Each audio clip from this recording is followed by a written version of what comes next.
suis Milana Kvas, la directrice de la collection mémorielle de Pavle Beljanski. Evo, izolacija u kojoj se svi nalazimo dobra je prilika i za učenje francuskog jezika.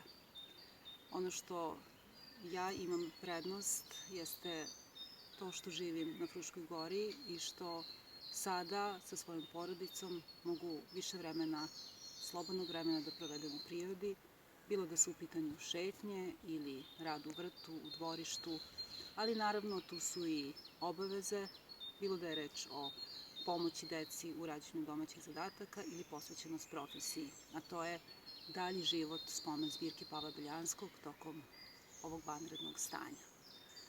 Zajedno sa timom spomen zbirke mi dalje nastavljamo sa radom. I to su oni nevidljivi poslovi koji podrazumevaju brigu o zbirkama, planove za budućnost, rad na novom sajtu spomen zbirke Pavla Beljanskog, kao i učešće na dostupnim konkursima.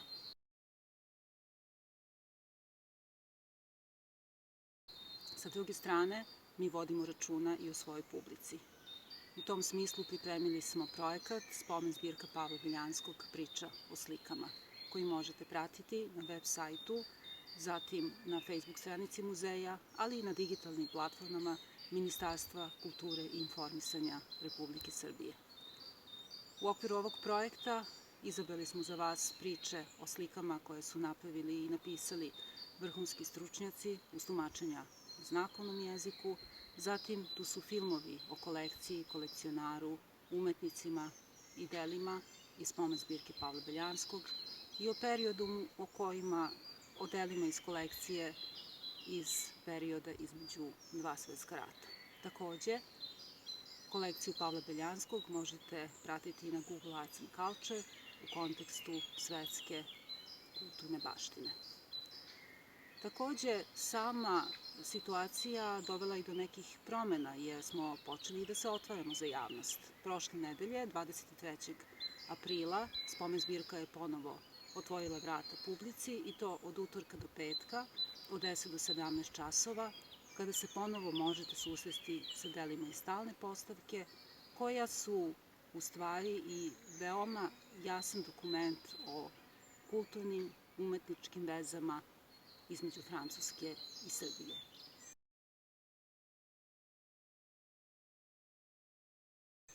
Dovoljno je reći da je Pavle Beljanski kao diplomata boravio u Parizu, da su tamo učili mnogi naši umetnici i to je podstaklo saradnju između Francuskog instituta i spomen zbirke Pavla Beljanskog. Jedan od ranih projekata koji smo zajedno realizovali jeste i izložba francuskog fotografa Thierrya Nectoua, koja je održana povodom prve noći muzeja koja je održana u Srbiji 2007. godine.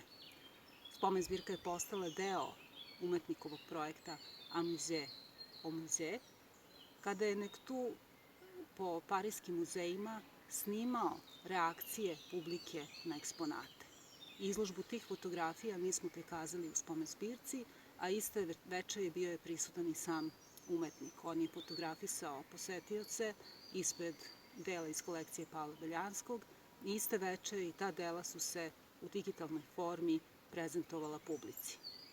Ovo je bio jedan lep iskorak u komunikaciji sa publikom, a istu izložbu mi smo prikazali i publici u Modernoj galeriji u Lazarevcu i Narodnom muzeju u Zrenjaninu, predstavljajući tako i poznatog parijskog fotografa, ali i nove mogućnosti saradnje i komunikacije između publike, umetnika i muzeja.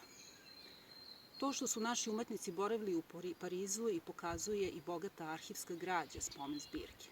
Tako smo 2010. godine izložili kopiju čuvenog Poussenovog dela Inspiracije pesnika koja se čuva u Luvru, a koji je uradio Milo Milunović, jedan od umetnika zastupljenih u kolekciji.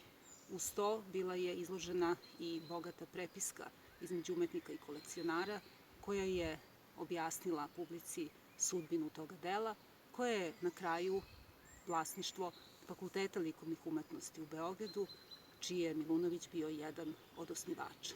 Takođe, nekoliko izložbi u saradnji sa Francuskim institutom bilo je posvećeno slikaru Marku Čelebonoviću, koji se s pravom može nazvati i srpski i francuski umetnik, jer je veliki deo svog života proveo kako u Parizu, tako i u Saint-Tropeu, gde je priređena i njegova prva komemorativna izložba.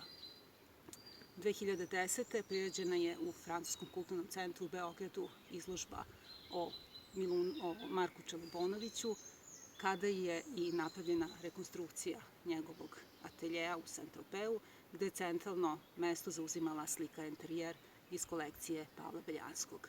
Takođe, treba pomenuti i izložbu iz 2013. godine, a to je Parijsko iskustvo Save Šumanovića, kada smo uspostavili saradnju sa dva muzeja iz Francuske, iz La Rochella i Odera, gde je u stvari sačuvano dva dela Šumanovića koje je otkupila francuska država još tada kada su i nastala 1926. i 1927. godine, što govori o ranom priznanju umetnika neposredno nakon što je svoje dela i naslikao.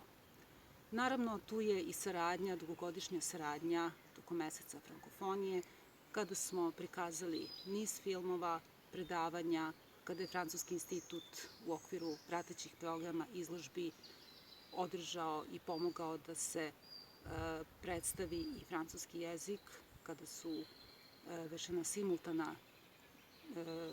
simultani prevodi naših pratećih programa, a takođe tada smo i uspostavili i saradnju sa srpskom sekcijom udruženja Francuska renesansa. I kao što smo dugi niz godina obeležavali značajne jubileje, tako smo i prošle godine obeležili jubilej 180 godina od uspostavljanja francusko-srpskih diplomatskih veza sa izložbom o dva izuzetna darodavca i humaniste, Pavla Beljanskog i Nobelovca Ive Andrića, prikazujući delove iz njihovih kolekcija i kada su tokom pratećeg izložbenog programa održane i predavanja koje su ukazali na značaj francusko-srpskih diplomatskih odnosa, budući da su obojica kao diplomate bili u Parizu, a takođe i značajne francuske i srpske kulturne i umetničke veze.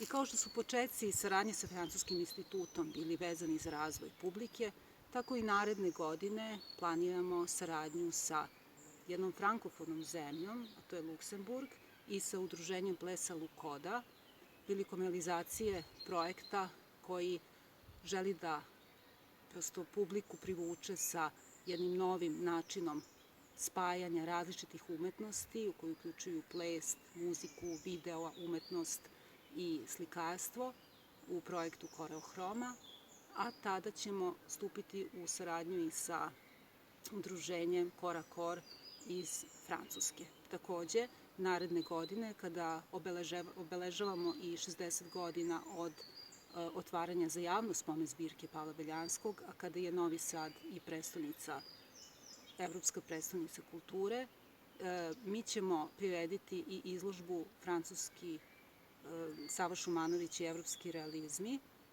i to je zapravo proslava jednog velikog jubileja, a to je 100 godina od prvog boravka Save Šumanovića u Parizu 1921. godine i praktično njegovog uključivanja u savremene evropske tokove, kada je nakon toga, došavši u našu zemlju, doneo prve uticaje kubizma i postkubizma, zahvaljujući školovanju kod Andre Lota. Takođe, u okviru ovog projekta planirani su mnogi programi koji, naravno, moraju uključiti i Francuski institut u saradnju.